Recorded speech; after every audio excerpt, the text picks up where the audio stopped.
ये कोई डरावनी कल्पना नहीं बल्कि उन रहस्यों में से एक है जिनका उल्लेख हमारे प्राचीन ग्रंथों में बार बार हुआ है। कहा जाता है कि यदि मानव ने अपनी सीमित आंखों से उस दिव्य जीव की झलक भी पाली तो देह वहीं शिथिल हो जाए और श्वास थम जाए। उसका अस्तित्व ही ऐसा था कि उसे देखने का साहस केवल देवताओं में था और वे भी उसका नाम लेते समय मौन साध लेते थे। हम जिन शास्त्रों को आज केवल कथा समझते हैं उन्हीं में वर्णित है एक ऐसा जीव जो न तो केवल नाग था न ही साधारण देवता। वह सृष्टि के आदिकाल से विद्यमान था, जब न दिशा थी न आकाश की सीमा तय हुई थी। उसका शरीर इतना विराट कि एक छोर पर खड़ा प्राणी दूसरे छोर का केवल अनुमान ही लगा सकता था। कहा गया है कि उसकी लंबाई सैकड़ों योजन में मापी जाती थी। यदि एक योजन लगभग 12 किलोमीटर का माना जाए तो उसका आकार हजारों किलोमीटर में फैलता था।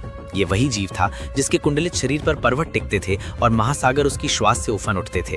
उसकी त्वचा अग्नि के समान दमकती थी। नेत्र ऐसे प्रतीत होते मानो उनमें सूर्य और अग्नि दोनों का वास हो। जब वह नेत्र खोलता तो अंधकार भाग खड़ा होता। उसकी जीभ बिजली की रेखा सी चमकती और जब वह आकाश की ओर मुख उठाकर फुफकारता तो मेघ डर के मारे बरस पड़ते थे। धरती की नसें हिल उठती और दिशाएं अपना संतुलन खो देती। पुराणों में वर्णन मिलता है कि जब सृष्टि पर भारी संकट आया, जब अमृत और विष दोनों समुद्र की गहराइयों में छिपे थे, तब उसी दिव्य नाग को देवताओं और दानवों ने अपना सहारा बनाया।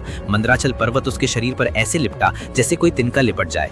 एक और देवताओं का बल, दूसरी ओर असुरों की शक्ति और बीच में वह महान नाग, स्थिर, शांत, अडिग। हर खिंचाव पर उसका शरीर सृष्टि की धुरी बन जाता। उसके श्वास से समुद्र में हलचल मचती और आकाश में गर्जना गूंज उठती।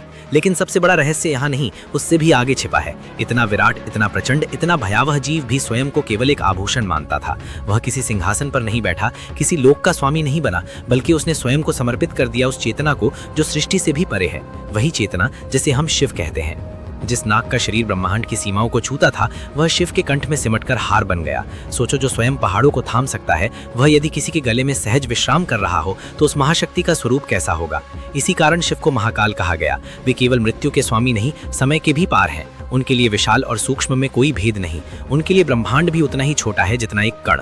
कहा जाता है कि वह नाग केवल शक्ति नहीं, त्याग का प्रतीक था। उसने सिखाया कि वास्तविक महानता शासन में नहीं, समर्पण में है। शिव के कंठ में स्थित होकर वह यह दर्शाता है कि अहंकार चाहे कितना भी विशाल क्यों न हो, चेतना के आगे उसे झुकना ही पड़ता है।